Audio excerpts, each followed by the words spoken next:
So Ranger Challenge is, I think it's the best of the best.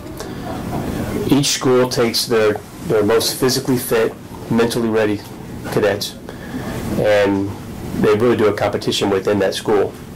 They go out to the team, they do a physical fitness test, which consists of 2 minutes of push-ups, 2 minutes of sit-ups, and a 2-mile run. And then you're graded and evaluated on those. But and then the best scores usually are selected for the team with a couple alternates, and then they go through the training, which is the competition consists of 1 rope bridge, CASEVAC, hand grenade assault course, physical fitness test, ruck march, which is you have about 30 pounds. You carry 30 pounds on your back and you go 6 miles as fast as you can. Okay, well, all the events are actually scored a little bit differently. Many of the events are based on time. A lot of them are very physical events. So, for instance, our casualty evacuation course, you're moving a 85-pound dummy on a litter through various obstacles, through the wood line, up and down the hills, underneath wire. So it's a physical event, and that particular event is scored on the time that your entire team crosses the finish line from start to finish with the dummy, and then generally you have either ammo cans or water cans that you have to carry with you as well throughout the course. Weapons qualification will be scored on the best, those that shoot the best. The road march is based on time, so it's a 10-kilometer or 6-mile road march. They pretty much run the whole thing with a rucksack on their back, so it's the team that crosses the finish line with the best time.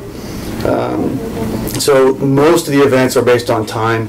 Even our one rope bridge is the same thing. You have to construct a 1 rope bridge, get all of your people and equipment across it, and you have to do 2 of those, and then they combine the times and average them out, and that's what it is. So the majority of them are based on time. The toughest, I suppose, would be either the obstacle course. It's a very challenging course that you're pretty worn out by the time you get to the end of it, or the 10-kilometer ruck march, because they said our guys will run the majority of it carrying a rucksack on their back, and they have to cross all of them together at the same time, so you're going as slow as your slowest man, and carrying that equipment and running for that distance can be pretty challenging. And that's also the last event they do of the day, so by the time you get there you're pretty physically worn out already, so that's probably the toughest. We do different training on every day of the week. We have weapons day where we're concentrating on weapons. We have the construct a 1 rope bridge day, where that's all we do in the morning time is we just constantly go over and over and over the construction of the 1 rope bridge. We kind of built our own little obstacle course out here by the rappel tower. We do everything from lifting up tractor tires and throwing them over fences and back and forth, to carrying litters or carrying other cadets on the litters, to practicing our grenade throws, climbing ropes, shuttle runs. And then we have days where it's just strictly, we'll do a lot of push-ups and sit-ups, and we'll go run 4 or 5 miles or run the stairs up at the stadium. And so each day consists of something just a little bit different, and we run it every day.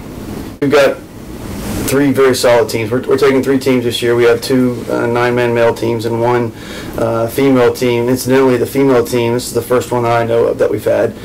If we've had one before, it's been quite some time. So we haven't had that, and this particular female team is very, very strong, physically and mentally. So I think our teams have a very good shot at winning this overall competition. 2, 3, left. 1, 2, 3, left. Well, Amanda and I talked about it last year, and she told me at the competition that all the female teams were easily beatable, and we had enough females to make a team, and we all loved the competition, so it just seemed like the best thing to do at the time.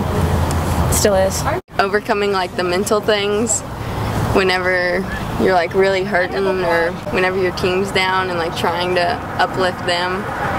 It's probably the greatest barrier we face as a team. We're all friends, so that really helps us. It makes it hard whenever you have to make tough decisions, you know, or when you have to get on somebody for something, but being friends and like knowing that you have support always makes it easier as a team. It's nice that we get our tuition paid for and stuff, but just the bonds that we form, I mean, me and these girls are so tight, and I mean, it was just a way to really get plugged in, get involved, and stay busy, and also do something that was really productive with your life. I try to keep everything really lighthearted because things can get heated up pretty fast, emotions running high, a lot on the line, but I guess I try to kind of keep people calm and, you know, keep it lighthearted. I decided to do Ranger because I thought it would be really good competition. I've done Ranger Challenge the most years. I did my freshman year, so I guess you just say I'm the most experienced. I've been through it the most. So we've been on a 4th place streak, so we're trying to break that this year. Don't go past the end of the yellow cable. Pay attention to the net. Let's go, guys. Come on. Come on. Let's go, Crawford. Now, if we win the competition for the brigade or this local competition for the task force, then we'll go to the brigade competition and then the national competition, which is at West Point.